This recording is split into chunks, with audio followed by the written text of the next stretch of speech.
Goal for today, 500 calls. We're doing 50.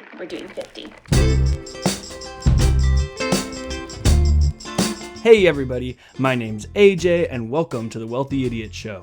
Before we get into it, please make sure to destroy the like button for the YouTube algorithm, subscribe and comment down below. Anything helps us out, and what we're trying to do here is spread good information about personal finance, financial freedom, and doing the right things to make sure that we set ourselves up well for the future and avoiding those get-rich-quick schemes. So anything that you can do as far as liking the video helps us get this message out, and we greatly appreciate it.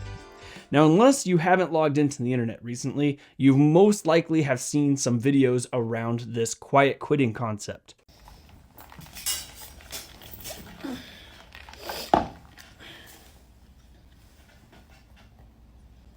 Okay, let's see. Goal for today, 500 calls. We're doing 50. It's Maple Muffin Monday, everyone. Let's go to the break room. Did you watch last week's episode of The Bachelorette? Yeah, good drama, right? Hey, Veronica, you have till end of day to finish all this extra work. Respectfully, Susan, it's 2022. We're acting our wage, so don't give me extra work. Okay? Thank you. She did not say that. She did not. Oh my I'm dying. I'm happy to help. Have a great day. Okay, bye.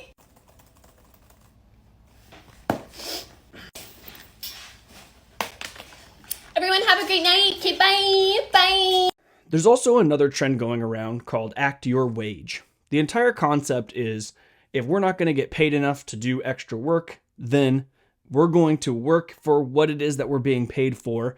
And if we just don't like what we're doing or we think our job is expecting too much, we're just going to put in the effort we think is necessary, bare minimum, just to keep us employed and so we can just clock out and have a better work-life balance. I think the concept comes from good meaning, like people feel a little bit taken advantage of, they're not making enough money to make ends meet, and they're telling their employers like, hey, unless you can kind of come up with the middle here, I'm just going to give you what it is that you hired me for, nothing more, and that's about it. I think this trend can be a little bit dangerous, and I have a few reasons why. So you may be asking, AJ, this is some person on TikTok who got millions and millions of views, but are people really taking this to heart and doing this? The answer is yes, people are taking this to heart. Gallup did a poll that discovered that about 18% of employees have totally disengaged.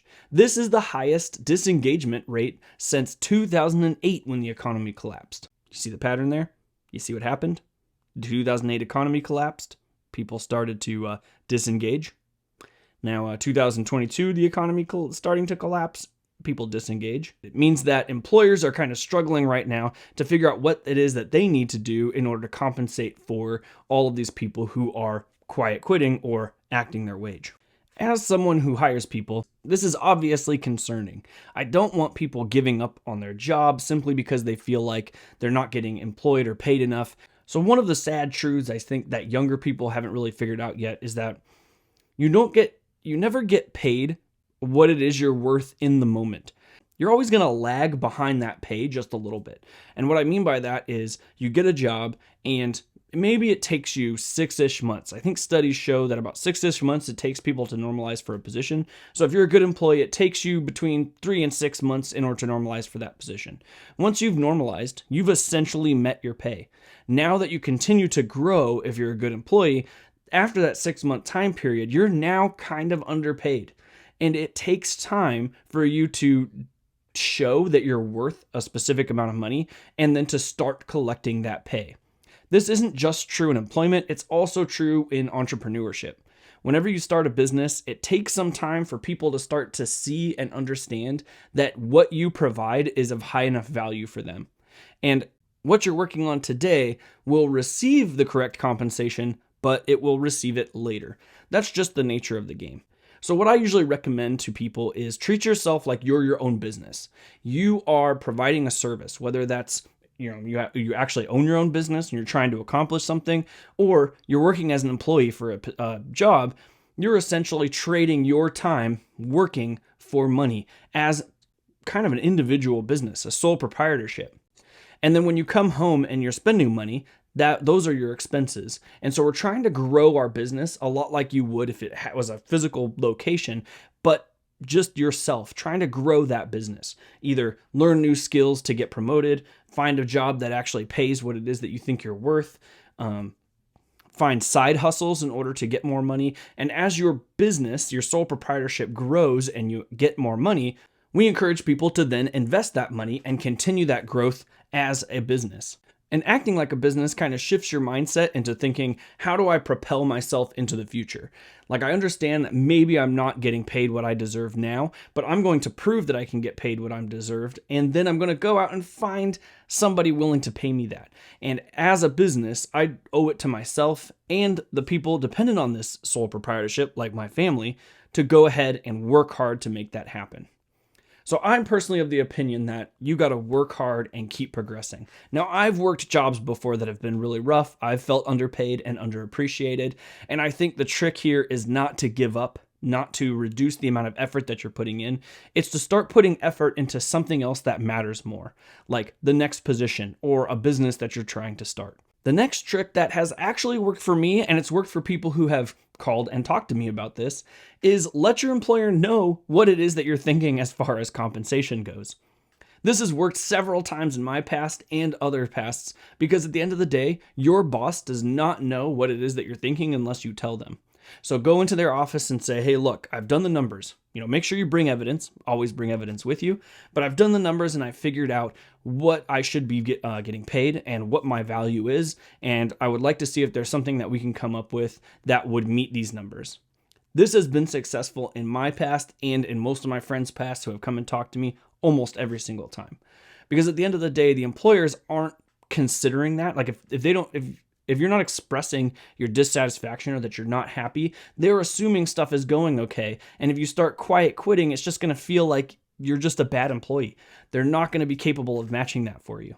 So you can go outside to find more value. You can also go inside to find more value. And the last point on this, and I think not very many people are talking about this, is that if you recall at the beginning of the episode, I said that most quiet quitting kind of takes place during economic downturns. This is the exact opposite thing that should be happening.